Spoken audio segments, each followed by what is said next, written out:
Hello student, next है हमारी monotonic convergence theorem है। मोनोटोनिक कन्वर्जेंस थ्योरम है आपकी सीक्वेंस सीरीज़ की ही, ठीक है। तो आपके पास क्या है, इसने कहा कि proof that a monotonically increasing sequence, अगर कोई सीक्वेंस मोनोटोनिकली इंक्रीजिंग है और विच इज़ बाउंडेड अबो, अगर वो बाउंडेड है तो हमारी वो कन्वर्जेंट होती ही है, हमें ये चीज़ पता है, ठीक है। पहले थ्योरम हम नेमिंग थ्योरम कर चुके हैं कि वो कन्वर्जेंट होती है, बट ये थ्योरम क्या कहती है कि वो अपने लीस्ट अपर बाउंड पे ही कन्वर्ज करेगी, ठीक है।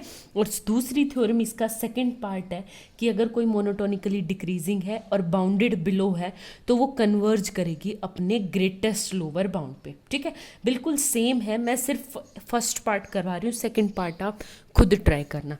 तो आपके पास क्या है कि हम मान के चले एस कोई भी सीक्वेंस है A1 A2 up to AN, ठीक है, और ऊपर से वो बाउंडेड अबोव भी है।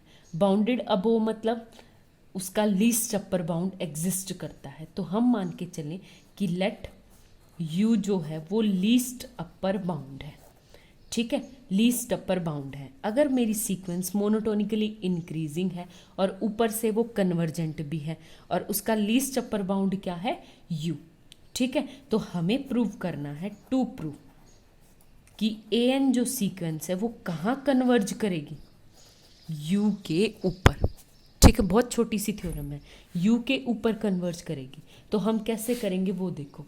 सबसे पहले हम एक ऐसा एप्सिलॉन मान के चलेंगे जैसे हमने किया था ना एक U। अगर U लीस्ट अपर बाउंड है तो U में से मैं छोटी सी भी क्वांटिटी सब्ट्रैक्ट करूंगी, U माइनस एप्सिलॉन। तो U माइनस एप्सिलॉन जो है वो लीस्ट अपर बाउंड नहीं रहेगा, क्योंकि एक ऐसा बीच में AN एग्जिस्ट कर जाएगा, ठीक है। तो उसी स्टेटमेंट को हमने लिखा है सिर्फ कि if U is least upper bound so we have U minus epsilon is not a least upper bound, ठीक है। यानी वो अपर बाउंड नहीं रहेगा। क्यों? क्योंकि U माइनस एप्सिलॉन इसके बीच में एक ऐसा AM एग्जिस्ट कर जाएगा, AM फॉर सम, कोई एक ऐसा, ठीक है, M belongs to natural number. आगे बात समझ में? तो ये क्वेश्चन हो गया। अब एक बात बताओ, हमारी क्या है, AN जो है वो मोनोटोनिकली इंक्रीजिंग सीक्वेंस है। AN is monotonically increasing sequence. अगर वो इंक्रीजिंग है तो क्या आ जाएगा मेरा, AM is less than equal to AN for all N is greater than equal to M के लिए। मतलब nth जो है वो बड़ी है, क्योंकि N जो है वो M से बड़ा है। आगे बात समझ में? तो अब एक बात बताओ, ये क्या है मेरा, U माइनस एप्सिलॉन, मान के चले हैं इससे strictly greater than U minus epsilon से, तो AN हो गया ऊपर वाली थ्योरम से, for all N is greater than equal to M। आगे यानी U is upper bound of the set.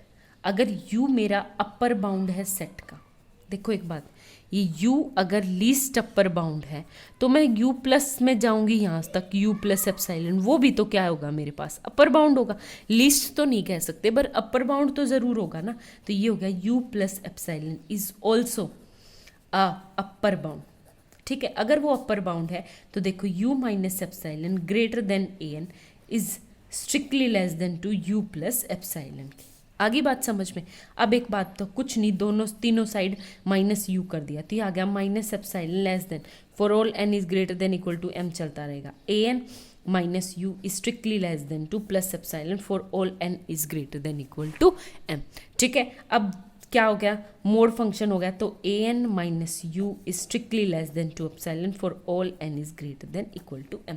अब ये तो किसकी कन्वर्जेंट की थ्योरम है कि AN कहाँ कन्वर्ज कर रहा है, U के ऊपर, ठीक है।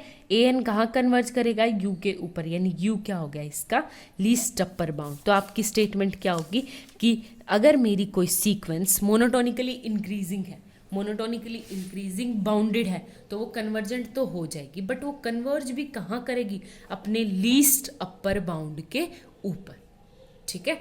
बहुत आसान सी थ्योरम थी। इसके बेस्ड इसकी सेकंड थ्योरम है आपकी, अगर कोई सीक्वेंस मोनोटोनिकली डिक्रीजिंग है और बाउंडेड बिलो है, मोनोटोनिक डिक्रीजिंग है तो अबो का तो हमें पता है, और बाउंडेड है तो इसका मतलब वो कहाँ कन्वर्ज करेगी अपने ग्रेटेस्ट लोअर बाउंड के ऊपर।